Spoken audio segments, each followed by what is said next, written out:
was your initial concern? I guess it was.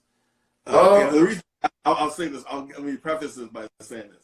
I thought that a lot of our pastors were just kind of misguided in terms of what their real concern was. Right. You know, so share with that, and then we'll talk about it on the. Yeah. Well, I'll tell you. I think for me, my initial concern when it really started amping up was my people, because I started thinking, you know, and this is more of a political administration type answer. Right. We weren't prepared for this. Right. It was something that, you know, it went from something that's out there to something that is very real. It's reality. So my initial thought was, you know, I haven't said anything from the pulpit. Right. I haven't given any kind of warning.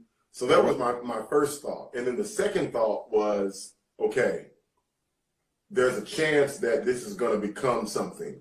We need to start preparing to transition everything. Yeah. And while I was there in Africa, really and they'll tell me that maybe first day, I started thinking, okay, start thinking about worst possible scenario, what happens next? Because so many of us as pastors were caught off guard. Absolutely. Nobody, I mean, just the whole society was. And so and that's why I knew your initial thought was going to be your people, because you're a real leader, a real shepherd is going to be like, look, okay, how is this going to affect my people? Right. The thing that concerned me was a lot of folks were concerned about, okay, how can we get back into our build? Does that mean we can't have, large numbers of folks coming into our building? Yeah. And we didn't realize that it's not about how many folks you can get in the building. It's about ministry and about really saving lives and protecting your congregation. And so I knew that was going to be your answer. We didn't have a pre-interview, but I knew that was going to be your answer, because as a true leader, one of the things about being having bold leadership in a time of crisis is to be able to simply say, you know what, I'm really laying down my life, or I'm really going to sacrifice whatever is good for me. It's going to be about people. It's going to be about the ministry. It's going to be how I can help people, survive this whole thing. And we don't know how long it's going to be. And so I think that's but a lot of us were just seemingly, our colleagues were concerned about, okay, but what does this do to my bottom line? What does it do to my money? What does it do to my, how come I can't get people in the building? What would happen if we don't have church Sunday? Yeah, and I think, believe me, that's a thought, and this. Pastors don't like to think about that. No, that was a hurdle that I had to kind of cross as well, because I think the truth is those are always your sort of initial frustrations. But for me, I think what sort of pushed me was that I don't have the answers. I don't know how long this is going to be. And as long as I stay focused on that, I'm going to sort of limit progress going forward. So going forward, my message to leaders and to pastors, because I actually did a conference call while I was in Johannesburg. Okay. I had my key leaders, I had pastors from around the country, really, that we got on, and it was, you all, this doesn't seem like it's something that's going to it's going to go away, really. This looks like something that's going to become, at least temporarily, the reality.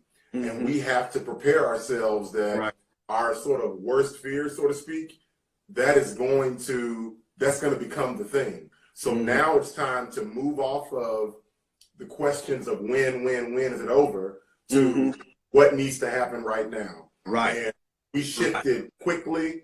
We shifted, and one of the things that was very important to me was that every single ministry of Kingdom Fellowship transitioned to online. That was amazing. I don't know. And that's what just jumped out to me, because you moved everything, every ministry that you do, moved to online, because you don't know, but and the idea of it was amazing, was just so genius to me. And I thought to myself, we need to make sure that, and I, of course, I'm following suit. I may be older than Big Brother, but I follow suit. My little brother's idea is just a good idea.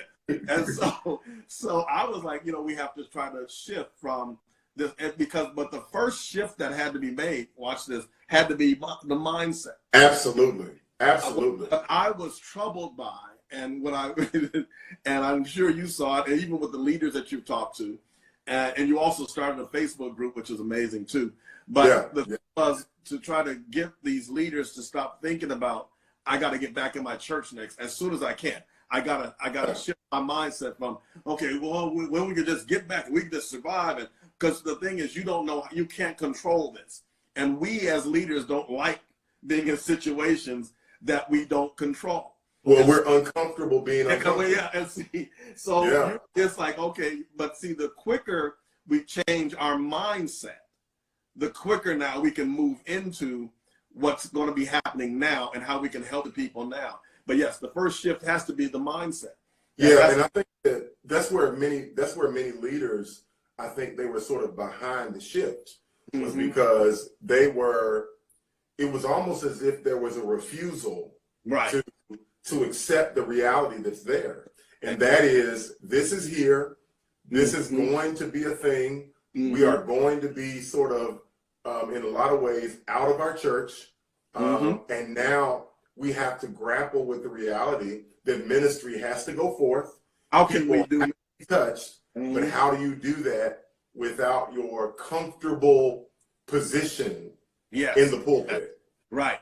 And your usual routine. And it's amazing how, and then the other flip side, and I'm sure you heard this, was the whole faith thing. Oh no, wait a minute, we're children of God, and listen, absolutely, we are children of God. We believe we're covered by the blood of Jesus, but we also have to be smart and practical and have some common sense to help people. Because these leaders can get to the point where I'm just so stuck with, this is my usual, I'm gonna say it because I can talk to you. It's my usual show. And if I don't do the show the right way, if I can't do my show, I can't function. So now, here's the shift: is that you had to get to the place where you had to come to that moment, look it right in the face, and say, "This isn't about me. This is literally about my people." And for instance, with Kingdom Fellowship, the vast majority of our church is a younger generation, which means that the vast majority of the church, based off of statistics and things of that nature, may have contracted the virus or been asymptomatic. But it wasn't about that either. It was really about the most vulnerable of our congregation. And then you're taking that back to York. And it got to a point to where you had to really, really understand that it's not about you.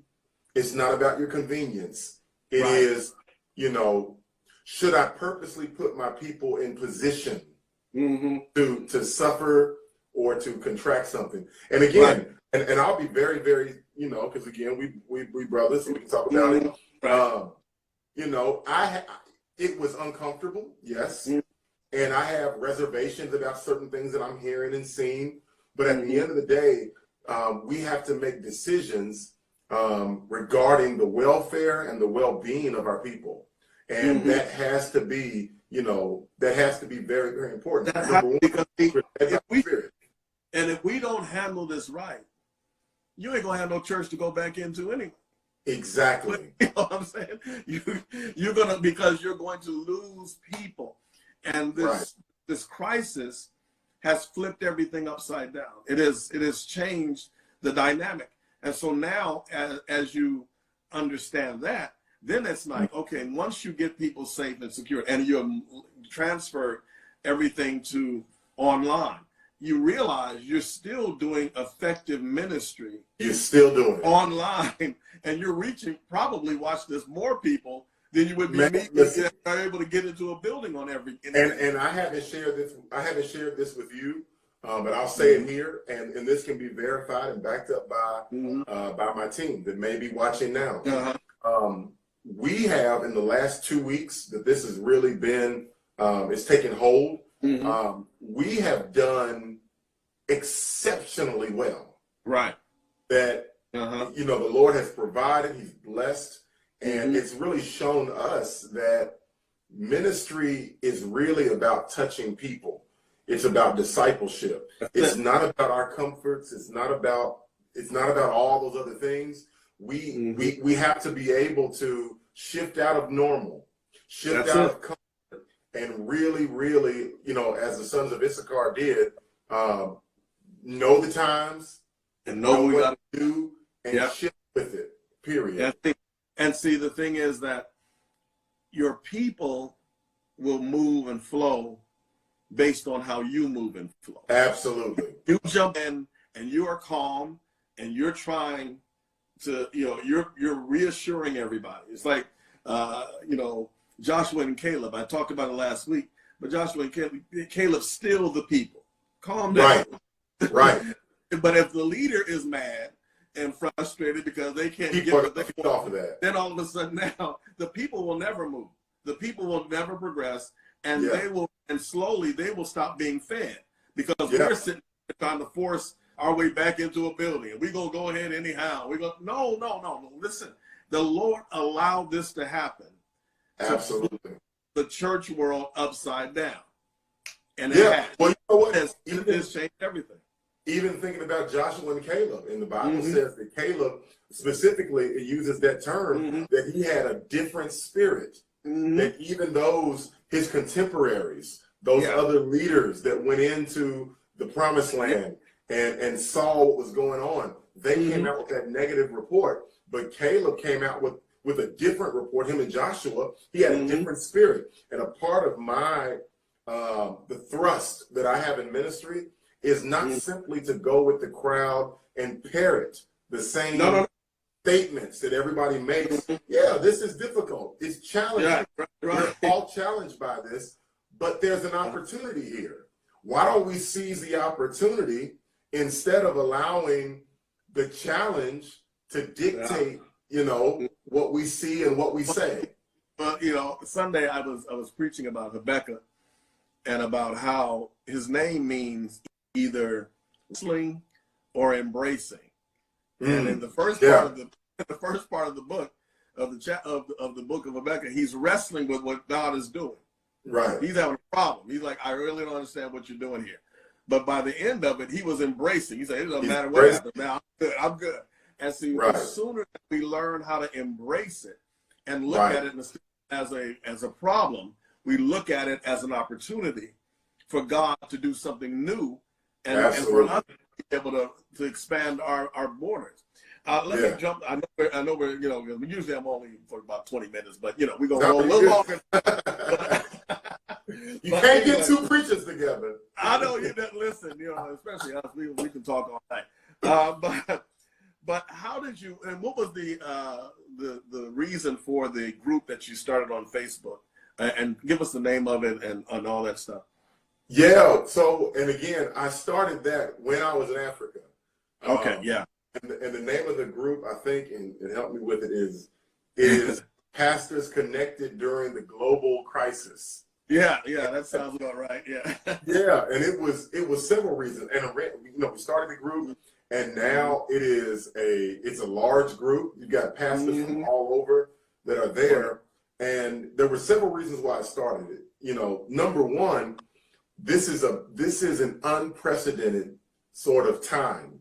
Right. No one in our lifetime has really dealt with anything like this. So to think that we could face this alone, in my opinion, would be unwise. So I thought this is an opportunity to bring pastors together, because I don't have the answers. You don't have the answers. Nobody really has the answers.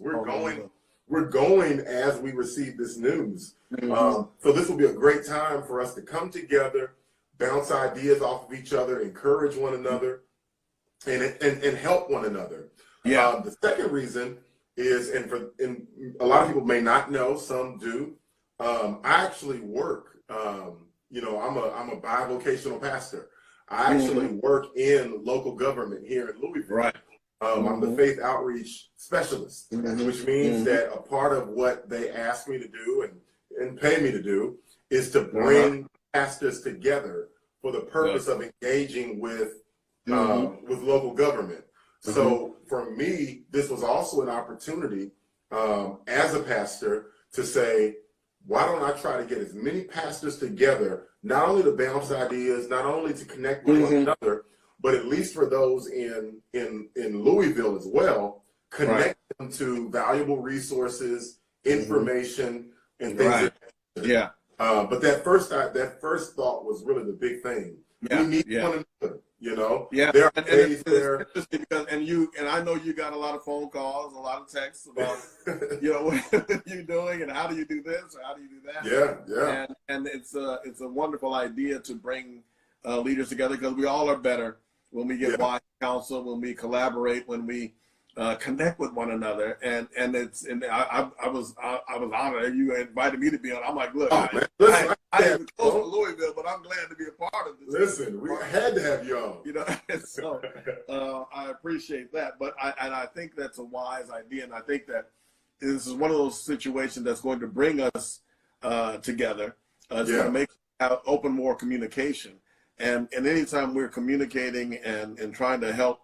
Because we're not in, you know, it's not competition, and we're not because all of us in the same boat now. So it's not all of us. So your mega church is in the same boat as a small. Everybody got the same size church now. Exactly. So, but I think that is an interesting discussion. Now, what do you feel? You know, how's your focus moving forward? In other words, what do you think the new normal is going to be? You know, how do you think? Do you think? All right, I'll put it to you this way. You posed the question in the group. Do you think it's going back to what it was? No, I don't. I think that in a very, very subtle. John Bella says we're two peas in a pod, but anyway, go ahead. Yeah, what'd you say? Chandrella said we're two peas in a pod. I to be honest, I think that very, very subtly, and maybe not so subtle, but, you know, I think normal has shifted. I think that when you look at our interactions socially, when you think about what has happened and how that will have an effect psychologically and emotionally, things shifted. And I think that when people think, I want to be done with this, and don't get me wrong, I'm ready for it to be over. I want it to be over. I go through times during the day where I miss my people. I miss Oh, I know. Yeah, I know. I miss the congregation. I had a moment today. You know, all that good stuff. Yeah. Yeah, I had a moment today, and I just said, man, I miss being around them. I miss being there. Yeah. But even with that, I understand that normal isn't going to be the normal that we once knew. Right. I think it's important for every leader, every pastor specifically, to understand that when the social distancing, when the sheltering in place, when that comes to an end and we come back to our houses of faith, it's going to be imperative that we realize there's a new normal. Yeah. That people are going to think differently. People are going to view things differently. And then here's the other part. I think we as leaders are going to have to be prepared that this won't be the last pandemic, which means that there may be times coming where we have to shelter in place again. Yeah. And I think that now it's going to change the way we lead, and it's going to change the way we prepare. And it's going to cause us to be more thoughtful about ministry and what we do.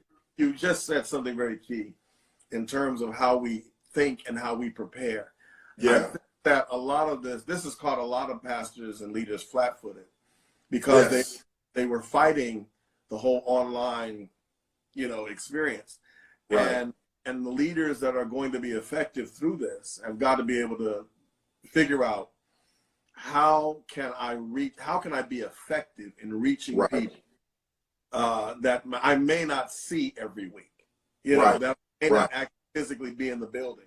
And when you understand that, these leaders are going to have another congregation, another campus, if you will. And so when you understand that, you'll start ministering to that campus as well, instead of just saying, okay, that's some folks maybe watch this online, I don't know.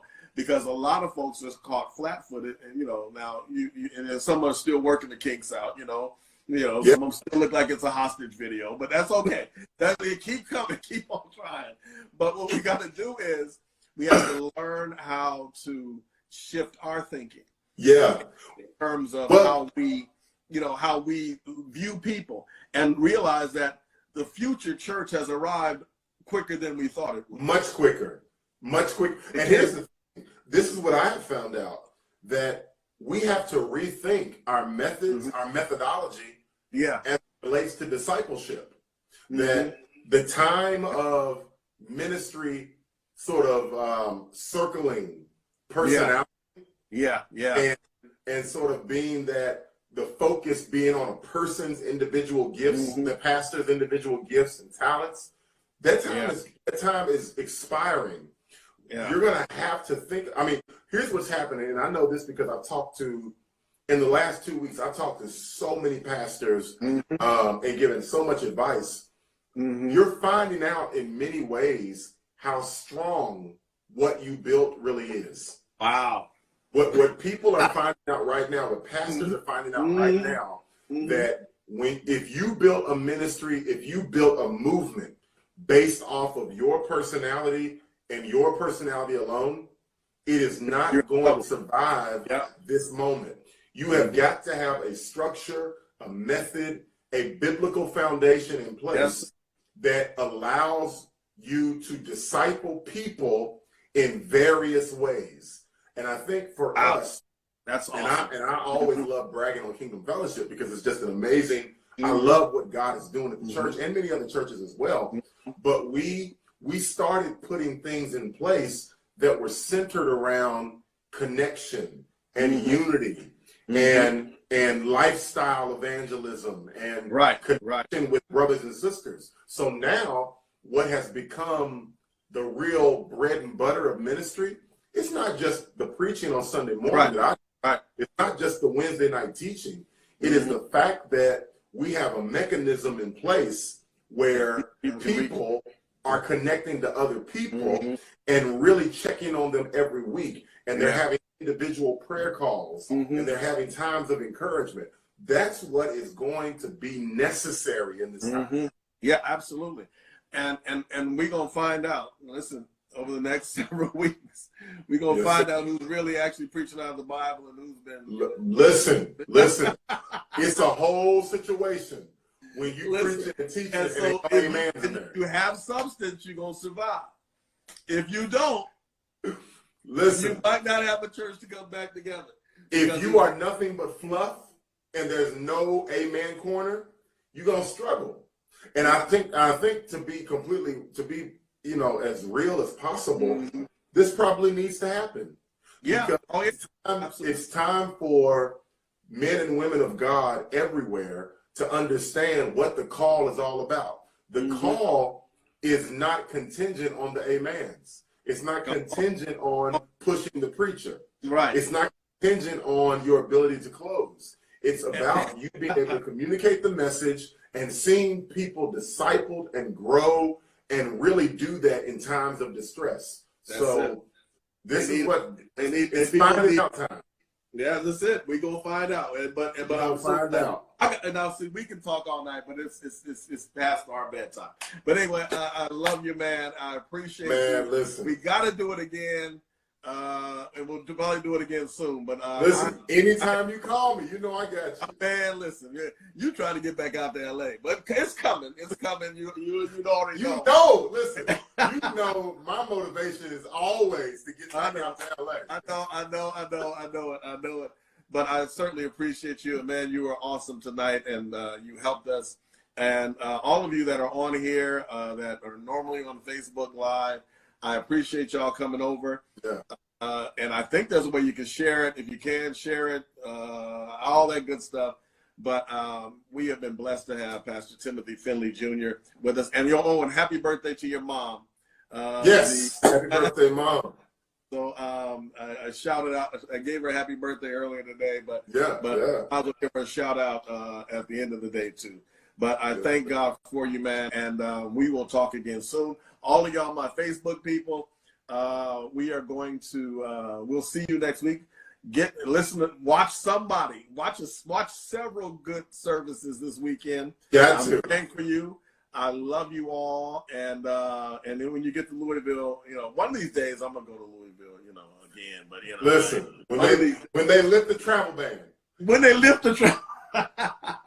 but anyway, listen, when your president lifts the travel ban.